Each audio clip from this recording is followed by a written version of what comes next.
안녕하십니까. 벌써 인생의 황혼이라 불리는 나이에 접어든 여러분을 보니 100년을 넘게 살아본 제 지나온 세월이 주마등처럼 스쳐 지나갑니다. 제가 오늘 여러분 앞에 선 이유는 단순히 집을 깨끗이 치우라는 청소 요령을 알려드리기 위함이 아닙니다. 우리네 인생에서 60세라는 나이는 단순한 숫자가 아니기 때문입니다. 그것은 하늘의 명을 안다는 지천명지天명을 지나 이제는 내 삶의 군더더기를 덜어내고 진정한 나 자신과 마주해야 하는 정화의 시간입니다. 많은 분이 저에게 묻습니다. 교수님, 저는 평생을 성실하게 살았고 남에게 해 끼친 적도 없는데 왜 노년의 삶이 이토록 고단하고 재무르는 나를 피해가는 것 같을까요? 라고 말입니다. 그러면 저는 조용히 그분의 손을 잡고 이렇게 묻고 싶어집니다. 혹시 당신의 집안 어딘가에 이미 생명력을 잃어버린 과거의 잔재들을 소중히 모셔두고 있지는 않습니까? 제가 살아보니 알게 된 사실이 하나 있습니다.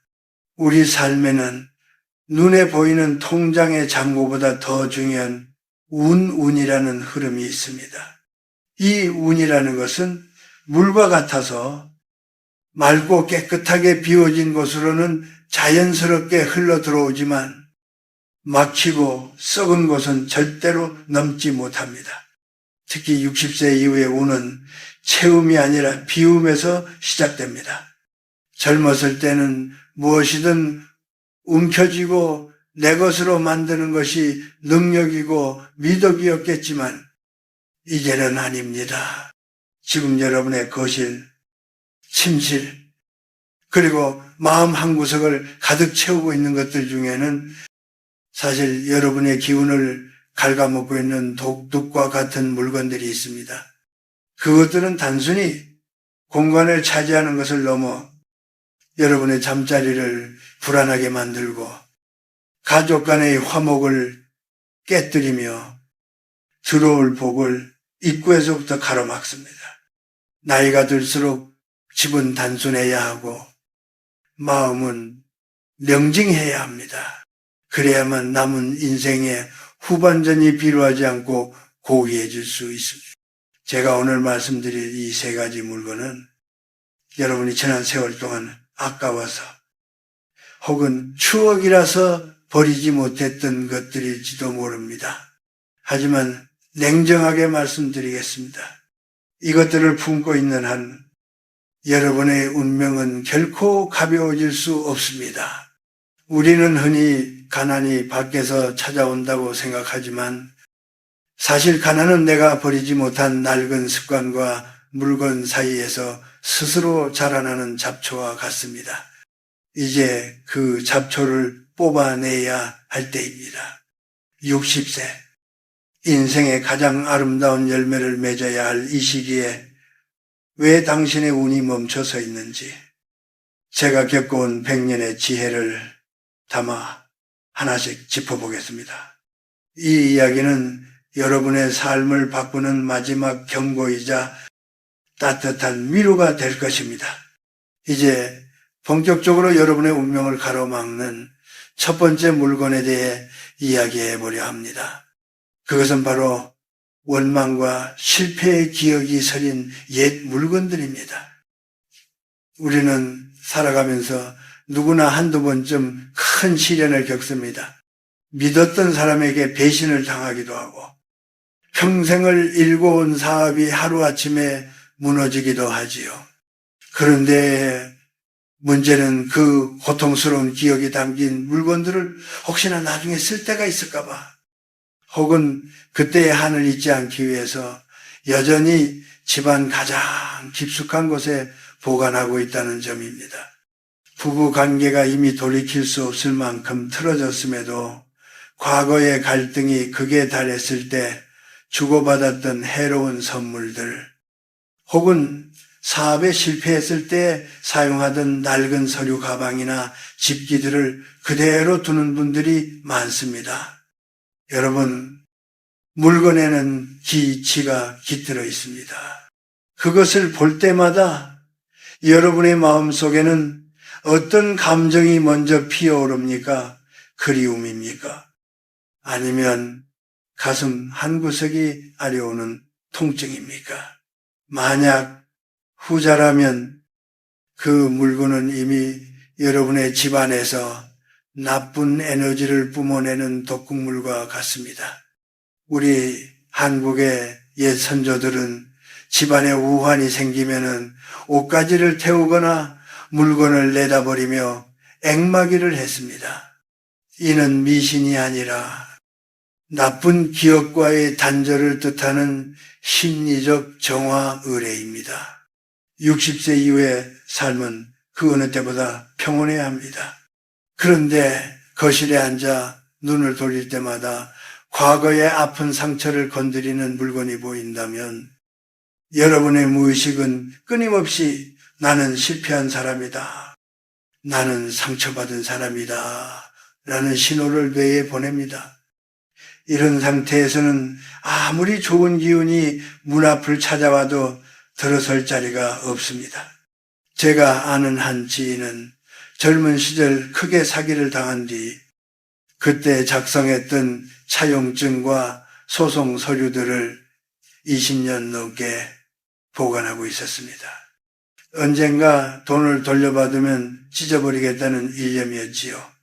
하지만은 그 20년 동안 그분의 건강은 극도로 악화되었고 재물로는 늘 막혀 있었습니다. 제가 간곡히 권유하여 그 서류들을 깨끗이 태워버린 뒤에야 비로소 그분은 잠을 편히 잘 수 있게 되었고 신기하게도 얼마 지나지 않아 작은 일거리가 생기며 형편이 풀리기 시작했습니다. 과거의 아픔을 간직하는 것은 복수가 아니라 자기 자신에 대한 학대입니다.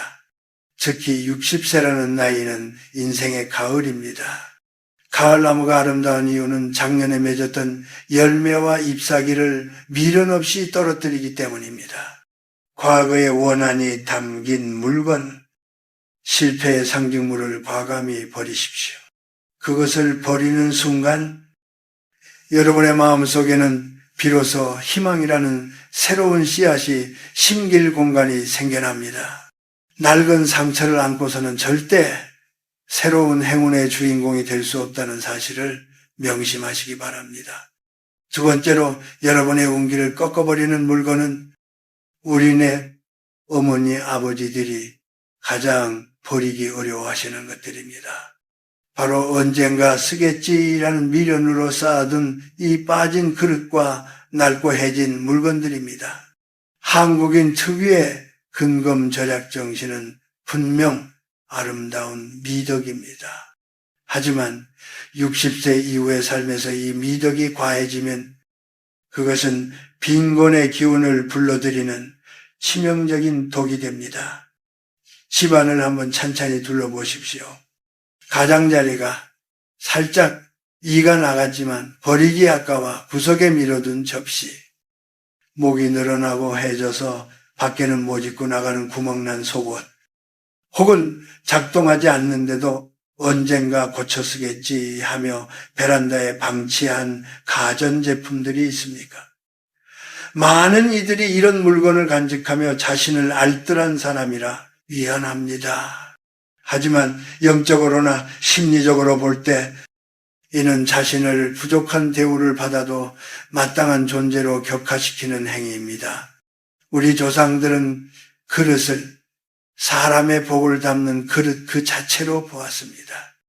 이가 나간 그릇에 음식을 담아 먹는다는 것은 내 복이 그 틈으로 줄줄 새어나가게 두는 것과 같습니다. 또한 나이가 들수록 몸을 감싸는 옷은 정갈해야 합니다. 남이 보지 않는 집안이라고 해서 구멍난 옷을 걸치고 있으면 여러분의 잠재의식은 나는 이런 낡은 것밖에 가질 수 없는 처지라고 스스로를 각인시킵니다. 가난은 지갑에서 시작되는 것이 아니라 스스로를 대접하지 않는 마음에서부터 시작되는 법입니다. 제가 만난 수많은 자산가와 평온한 노년을 보내는 분들에게는 공통점이 하나 있었습니다. 그들의 집에는 화려한 명품은 없을지언정 모든 물건이 제 기능을 하고 정갈하게 관리되어 있었다는 점입니다. 반면 늘 돈 걱정이 끊이지 않고 자식들과 갈등을 빚는 집을 가보면 현관부터 쓰지 않는 고물과 낡은 신발들이 앞길을 가로막고 있습니다. 흐르지 않고 고여있는 물건은 죽은 기운을 내뿜습니다. 죽은 기운이 가득한 곳에 살아있는 행운이 깃들리 만무합니다. 여러분, 60세가 넘었다면은 이제는 양보다 질을 선택해야 하는 나이입니다. 10개의 낡은 그릇보다 단 하나의 온전하고 깨끗한 그릇을 사용하십시오. 해진 옷을 기워 입으며 청빈함을 가장하지 마십시오. 스스로를 귀하게 여기지 않는데 세상 그 누가 혹은 어떤 행운이 여러분을 귀하게 여기겠습니까? 아까워서 못 버리겠다는 그 마음이 사실은 여러분의 노년을 가난하게 만드는 주범입니다. 오늘 당장 주방과 옷장을 열어보십시오. 그리고 내 삶의 격을 떨어뜨리는 소리 없는 아우성들, 즉 낡고 망가진 물건들을 작별 인사를 건네며 내보내십시오. 비워진 그 깨끗한 선반 위로 여러분이 그토록 바랐던 새로운 삶의 활력과 재물운이 차오르기 시작할 것입니다. 세 번째로 여러분의 운기를 치명적으로 가로막는 물건은 어쩌면 가장 조심스럽고도 무서운 것입니다. 바로 내 것이 아닌 물건 혹은 출처가 불분명한 남의 물건들입니다. 우리 주변을 보면은 유독 남이 쓰던 물건을 가져오길 좋아하거나 누군가 빌려주고 간 물건을 수년째 돌려주지 않고 보관하는 분들이 계십니다. 공짜로 얻었으니 이득이다라고 생각하실지 모르겠지만 100년을 살아온 제가 단언컨대 그것은 남의 애군까지 함께 짊어지는 위험한 행동입니다. 물건에는 그것을 소유했던 사람의 지문뿐만 아니라 그 사람의 마음과 운명, 즉 기치의 흔적이 남습니다. 특히 60세 이후에는 자신의 기운이 젊은 시절처럼 왕성하지 않기에 외부에서 들어온 강한 기운에 휘둘리기 쉽습니다. 전 주인이 사업에 실패했거나 병치레를 했거나 혹은 원망하는 마음을 품고 내놓은 물건이 여러분의 집안 가장 중심에 자리 잡고 있다고 생각해 보십시오. 그것은 보이지 않는 도청기를 설치한 것보다 더 무섭게 여러분의 집안 평화를 갉아먹습니다. 우리 한국 문화에는 임자 없는 물건은 손대지 말라는 오랜 가르침이 있습니다. 길가에 버려진 멀쩡한 가구 하나를 주워온 뒤로 집안에 우환이 끓거나 지인에게 빌린 물건을 갚지 않고 가두어 두었다가 인간관계가 파탄나는 경우를 저는 수없이 보았습니다. 남의 물건을 내 집에 두는 것은 그 사람의 인생 경로와 내 인생 경로를 억지로 엮는 것과 같습니다. 특히 빚의 대가로 받아온 물건이나 누군가의 눈물이 맺힌 물건은 절대로 집안에 들여서는 안 됩니다. 또한 빌린 물건을 돌려주지 않고 쌓아두는 행위는 영적으로 정체를 의미합니다. 운이라는 한자는 옮길 운자를 씁니다. 즉 끊임없이 움직이고 흘러야 한다는 뜻입니다. 그런데 남의 것이 내 공간에 멈춰서서 흐름을 막고 있다면 여러분의 재물은 역시 그곳에서 딱 멈춰버리고 맙니다. 갚아야 할 것을 갚지 않고 돌려줄 것을 돌려주지 않는 마음은 도둑의 신보와 같아서 이런 마음가짐으로는 절대 고귀한 노년의 복을 누릴 수 없습니다. 지금 당장 집안을 샅샅이 살펴보십시오.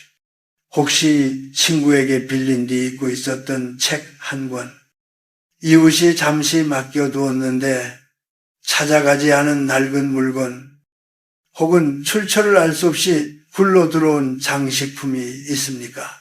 만약 있다면 오늘 당장 주인에게 돌려주거나 돌려줄 수 없다면 정중히 감사를 표하고 처분하십시오.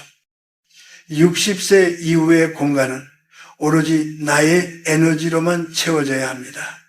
그래야만 내가 내 삶의 진정한 주인이 될 수 있고 하늘이 내리는 순수한 복을 온전히 받아낼 수 있습니다.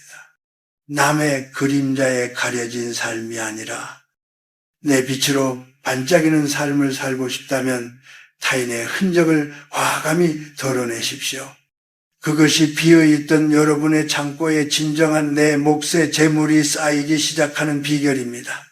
마지막으로 여러분과 나누고 싶은 이야기는 비워낸 자리에 무엇을 채울 것인가, 그리고 어떻게 이 평온함을 유지할 것인가에 대한 인생의 뒷모습에 관한 이야기입니다.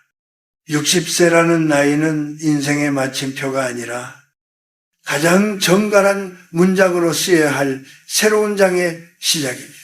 앞서 말씀드린 세 가지 물건, 원망이 서린 키입옷, 망가진 물건, 그리고 남의 흔적을 치우는 과정은 단순히 집을 정리하는 행위가 아닙니다. 그것은 내 영혼을 뒤덮고 있던 먼지를 털어내고 비로소 나라는 존재가 숨 쉴 공간을 마련해주는 거룩한 의식입니다. 제가 100년을 살아보니 인생에서 가장 무거운 짐은 지갑에 든 돈이 아니라 마음속에 버리지 못한 미련이더군요.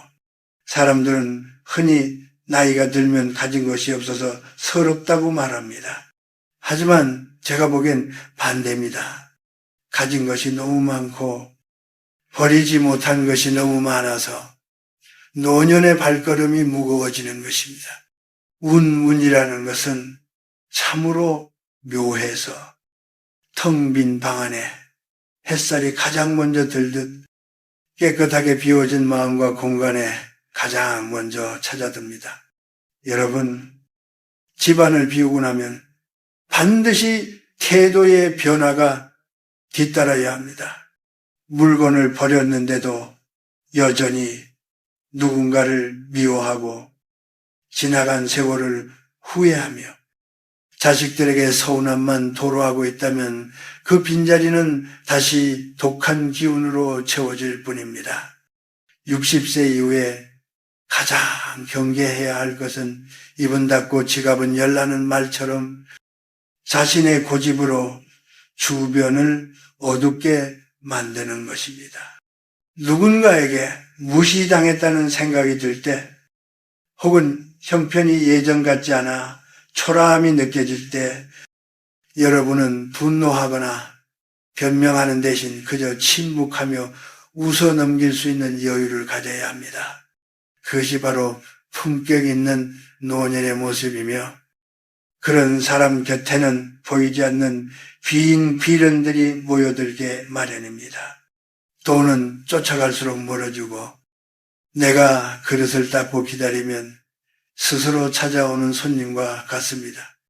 제가 만난 수많은 노인 중 낡은 것을 아까워하며 켜켜이 쌓아두고 살던 분들은 늘 건강과 재산 문제로 골머리를 앓았습니다. 반면 소박하더라도 매일 아침 창문을 열어 환기를 시키고 낡은 것을 과감히 버리며 현재 자신을 소중히 대접하던 분들은 신기하게도 생각지도 못한 곳에서 복을 받곤 했습니다. 자식들이 갑자기 효도를 하기도 하고 막혔던 돈줄이 풀리기도 합니다. 이것이 바로 희움의 기적입니다.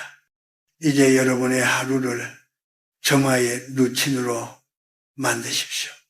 아침에 일어나면 따뜻한 차 한 잔을 마시며 오늘도 내 공간에 평화가 깃들기를 기원하십시오.